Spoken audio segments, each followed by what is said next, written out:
Hello there and welcome to another BoBeats sampler review.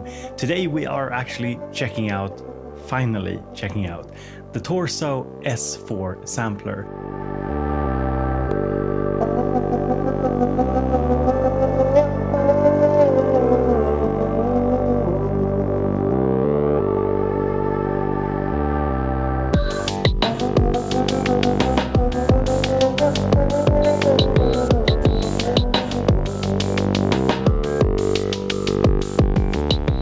This is a review that has taken me 1 year to make. So yeah, the reason that it took 1 year is because two things were true about the S4 at the same time. Firstly, that S4 is a really well designed and actually quite fun to use sampler. It is quite unique in the way that you can create basically ambient soundscapes out of anything.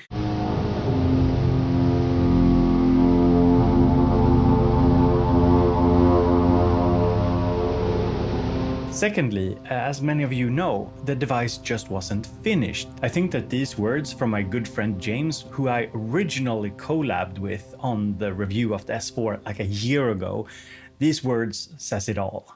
Jumping right into it, I really like the S4. I could easily see it being the central part of my studio and music making process, functioning as my primary way of grabbing samples and loops from my other gear, or as a standalone portable sound design workstation. The biggest downside is it's unfinished. Although the latest 1.10 firmware finally brings some welcome stability from crashing and adds MIDI sync, there's still dedicated front panel buttons for scene, perform, temp that do nothing but tease that those aren't here yet. And with the recent release of the 2.0 firmware update, which brings a lot of new features to the S4, I thought it would be a good idea to just take a look at it again, see if it's still unfinished, or if it's finally a sampler that I can recommend to you all.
And today's video is sponsored by the store SYNTH. You might have seen them already in my Superboot coverage. Hi. Hello. They're a store that focuses on gear from smaller manufacturers, indie developers, the stuff that you won't find in the big stores.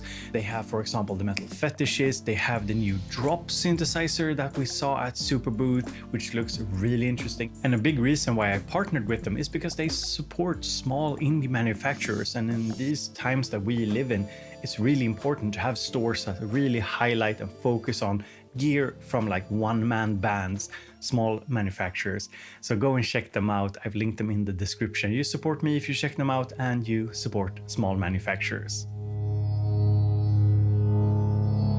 So let's take a look at the unit here and what we got. So we have power, we have USB that you can also use to stream audio into the computer.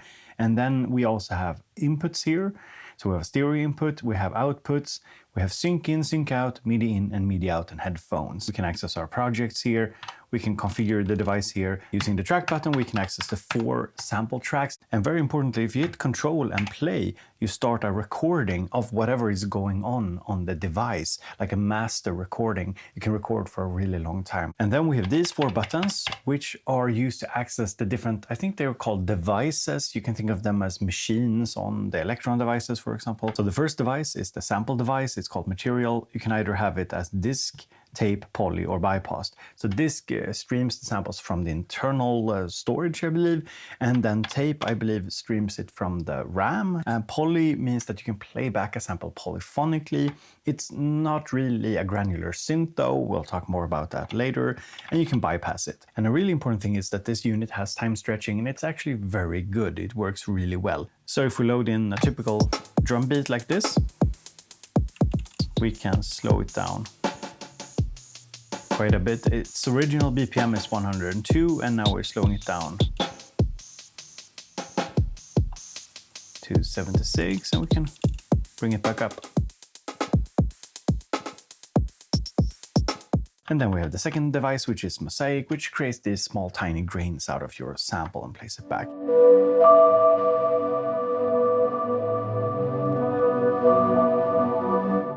And then we have the filter section, which has one filter at the moment, which is a filter and a resonator. And then we come to the two effect slots over here. One is more for coloring sound and has drive, compression, bit crushing, noise, and the second one is a delay and reverb module.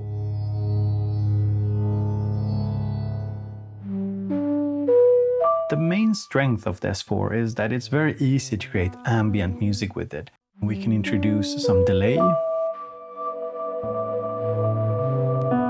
and with just a bit of delay and reverb, it gets very ambient quickly. And then we have this second device, the granular device here. And what a granular sampler or synth does is that it creates small sample fragments and plays them back. You can see the fragments here that are being generated. And they are also generated at different pitches using the pattern here, which is being modulated.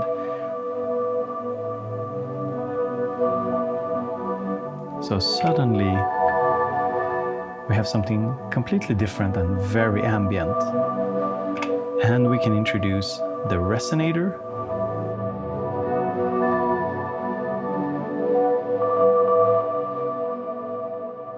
And we could add in some noise and a bit of compression.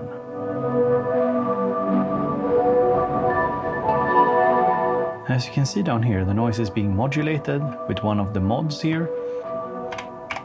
And then we can start playing around with the playback speed of the sample, the pitch, and the rate and size of the different grains.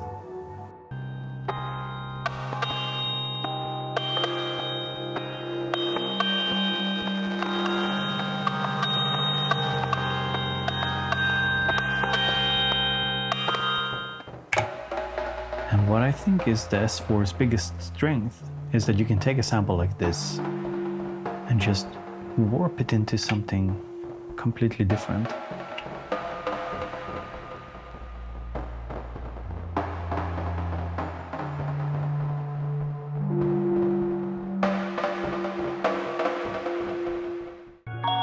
And we are still using the same sample, but I've reversed it.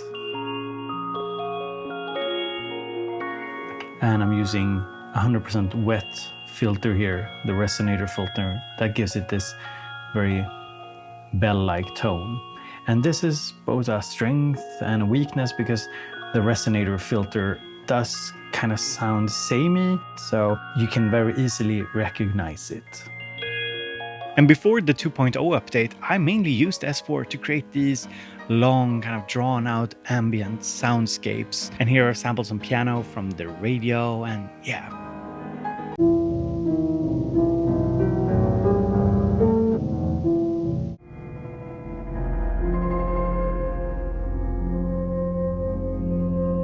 And while it might not be for everyone, the ability to take whatever sample you want or record something using the onboard microphone and just turn it into ambient soundscapes is a big strength of the S4.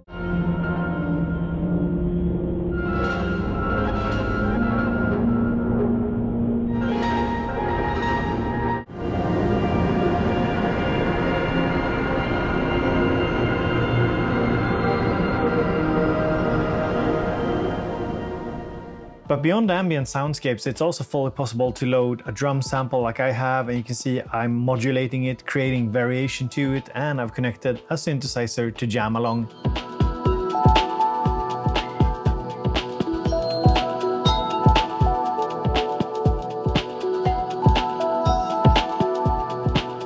So on track number 1, I have a drum loop and I am modulating the start point here, so it's jumping around.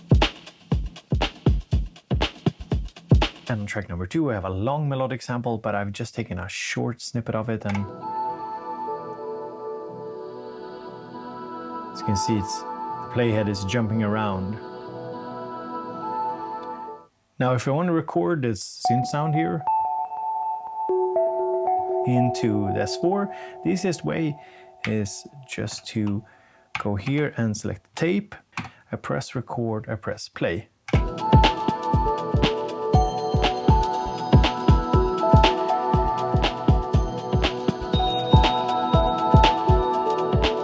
And I'm gonna see if I can record just a single note and then use the granular engine here to mess it up.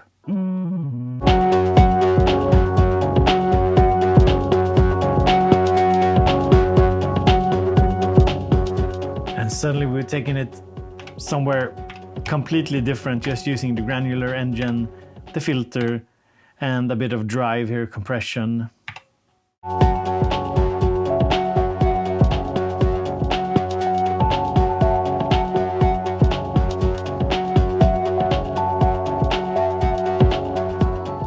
I want to end this segment by saying that the actual sampling on the S-4 is quite basic. You can overdub, so basically using the tape as an actual tape like on the OP1 field, but beyond that it's a very rudimentary sampler in terms of its sampling capabilities. And down here we have the modulations, and they are super important, and they can be LFOs, they can be envelope generators, or just a normal envelope, for example, and they're super useful. And you can basically modulate anything by just holding down the button here and then go to whatever device you want and then turning a knob like this, and you can see that we are now modulating the rate here, for example. And then we come to mix. We have level here that you can change per track, and there's also a filter per track, and most, or not all, but some of the menus have secondary menu screens that you can access by just pressing the button here. And here we can do panning, for example. Here's also where you can start and stop the different sample playback tracks. And there's also an addition now in the 2.0 firmware with the perform, where you can create macros. So we have a little beat going here, and we go to perform. And now by holding down perform, I can go to whatever engine I want here, and I can change something. I can change the track, go to perform. Let's make something that's kind of obvious, and let's play.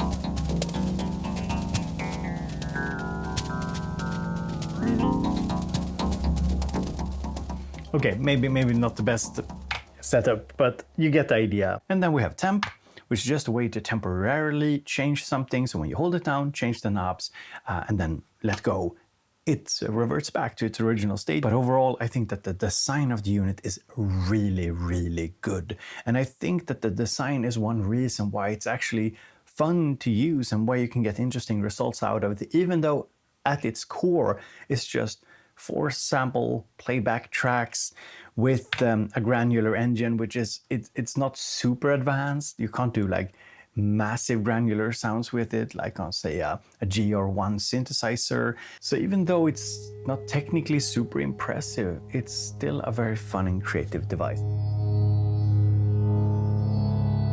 To me, there was a clear before and after the 2.0 firmware, and a major part of that is the scenes mode. So in the scenes mode, what you have are basically a bunch of snapshots, but that doesn't really tell the whole story. So what do I mean by snapshots? But basically, it is the current state of the device. So in this project, on scene number 2, we have this ambient landscape. And on scene number 1, I've actually changed a couple of the samples. and also tweak them a fair bit.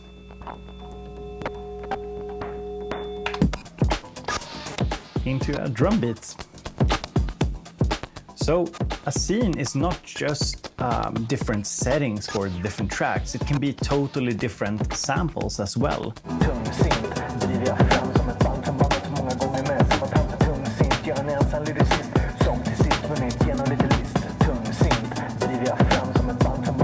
So here I even recorded my own vocals using the built-in microphone.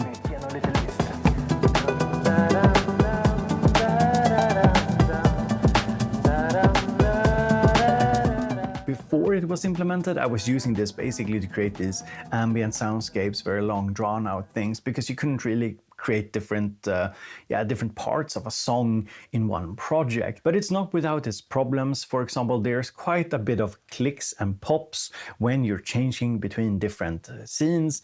Of course, if you're changing out samples, sometimes it doesn't sound great. And it could also be that effects cut off in weird ways, or that changes to parameters between two scenes creates weird glitches and noises. And I'm also saying that this is not a replacement for more of a workstation type sampler like an MPC or Machina or even a Digitact, because the Digitact has a sequencer. This does not have a sequencer. I've started a new project and I have 2 samples loaded, and it sounds a little wacky, but we're gonna run with it and see what we can create.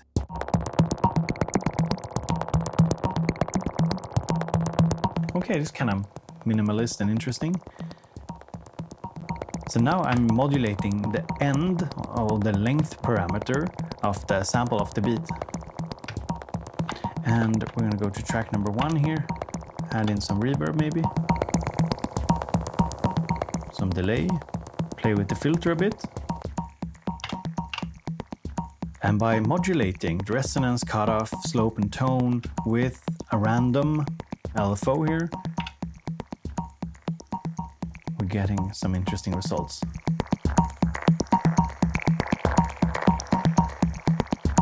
So let's go to track number 3. Now I want something a little bit more melodic, or maybe a bass or something. Interesting. Let's see what we can make with this.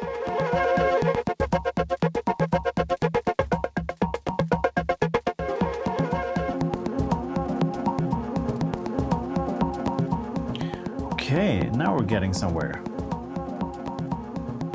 I'm gonna see if I can record a synthesizer into the S-4 here.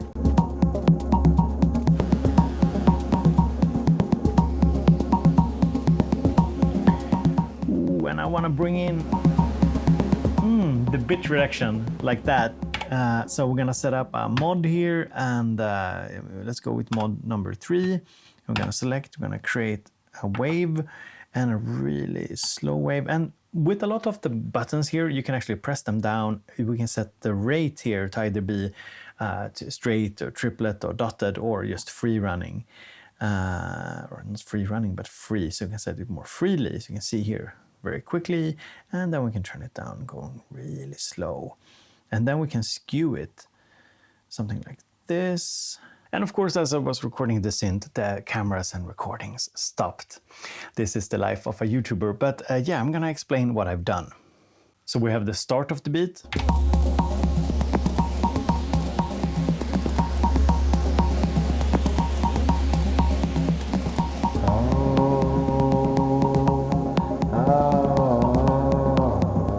And the vocals are coming in.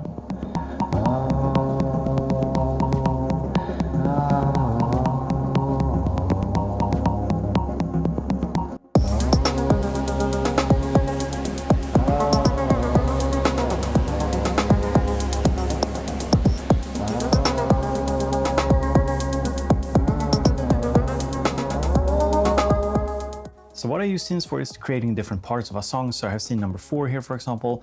I can just copy it, go to an empty slot, control, paste it. So that way I can experiment. So on, for example, scene 5,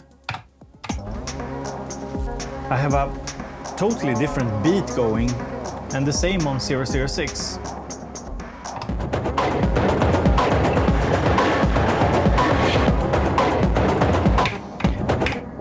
And And this is a way that I can just test things out, change out the beat, make changes to the sound and experiment. And this wasn't possible before the 2.0 update. But I wouldn't call it a full song mode. If you want to really make a song, I would probably just take the building blocks and put it in your DAW, for example. But I do think it's a really useful addition to the S4.